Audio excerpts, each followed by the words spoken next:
आदिवासीतून धनगरांना आरक्षण देण्याचा GR मागे घेण्याची मागणी आजपासून मंत्रालयासमोर असलेल्या गांधी पुतळ्याजवळ नरहरी झिरवळ हे बेमुदत धरणं आंदोलन करणार आहेत आणि त्यासाठी ते आता रवाना झाल्याची माहिती मिळते।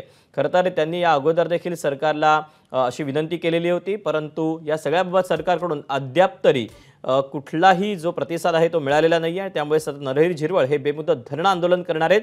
अपडेट जाणून घ्या तर सूरज सावंत आपल्या सोबत आहे। सूरज, आता गांधी पुतळ्याजवळ नरहरी झिरवळ आंदोलन करणार असल्याचं समजतंय, त्या दिशेने देखील रवाना झालेले आहेत, काय अपडेट मिळत आहेत?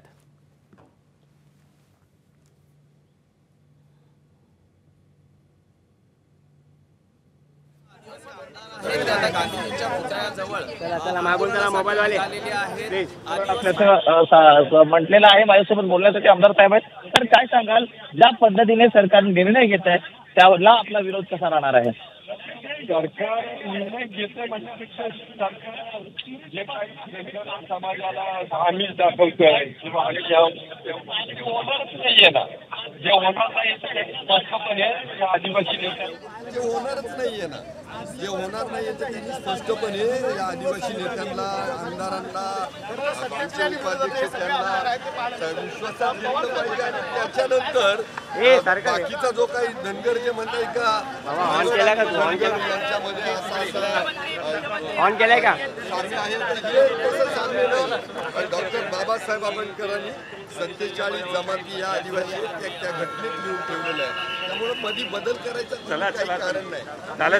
अवमान करू नका घटने, तसाही तो अधिकार इथं राज्य सरकारचा नाही, केंद्र सरकार किंवा राष्ट्रपतीचा अधिकार आहे। मग असं विनाकारण दोन समाजामध्ये तेढ निर्माण करण्याचं कारण काय करता? कारण दोन समाज हे कधीच एक होऊ शकत नाही। त्यांची चालीरीती वेगळे, ते जातीत आहे, आम्ही जमातीत आहे, आमच्या चालीरीती वेगळ्या आहेत, आदिवासी संस्कृती वेगळे।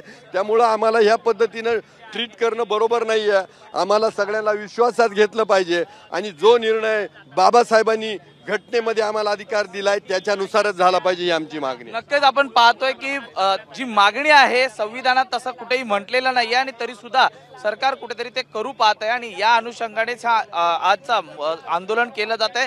जर का आजच्या आंदोलनातनं तोडगा निघाला नाही तर कुठेतरी टोकाची भूमिका घ्यावी लागेल असं म्हणतायत झिरवळ साहेब बोलतायत। झिरवळ साहेब, ज्या पद्धतीने आपण आंदोलन करत आहात, काय प्रमुख मागणी राहणार आहे? प्रमुख मागणी आमची एकच राहणार आहे, पेसा भरती जी मुलांची आहे 17 संवर्गाची ती आजच्या आज करावी।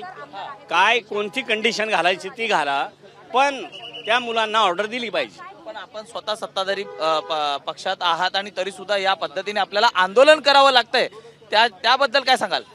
मी तेच म्हणतो, मला जर आंदोलन करावं लागतं तर मग आम्ही कुठंतरी आमच्या समाजाला तिथं गणती होत नाही, आमच्या समाजावर अन्याय करण्याचं। आव्हाड साहेब पण आपल्याकडे पाहत आहेत, त्याच अनुषंगाने आव्हाड साहेब आहेत तिकडे। हा, आव्हाड साहेब काय सांगाल? आव्हाड साहेब सुद्धा आदिवासी मागासवर्गीयांमधलेच आहेत, त्याच्यामुळे ते सुद्धा आम्हाला सपोर्ट करतील। तर या ठिकाणी जितेंद्र आव्हाड आहेत, त्यांची प्रतिक्रिया आपण जाणून घेऊया। हक्कासाठी ते भांडतात, कुणी हक्कासाठी भांडलेलं चांगलं असतं। झिरवळ साहेब आमच्यात येत आहेत, असे पुढे जाऊन कोणाला असं तुम्ही असे रस्त्यावर मला विचारेल? आपण पाहतोय की या आंदोलनाला देखील पाठिंबा राहणार असल्याची माहिती ही जितेंद्र आव्हाडांनी दिलेली आहे। जितेंद्र आव्हाड हे या ठिकाणाहून जात असताना त्यांनी देखील हात उंचावून झिरवळ यांना एकूणच पाठिंबा दिल्याचं पाहायला मिळतंय। आपण पाहत तेव्हा सरकारने जबाबदारी स्वीकारावी असं नरहरी झिरवळ यांनी म्हटलेलं आहे। अगदी काही क्षणातच आता ते आपलं जे बेमुदत धरणं आंदोलन आहे त्याला आता सुरुवात करणार आहेत। एबीपी माझा, उघडा डोळे बघा नीट।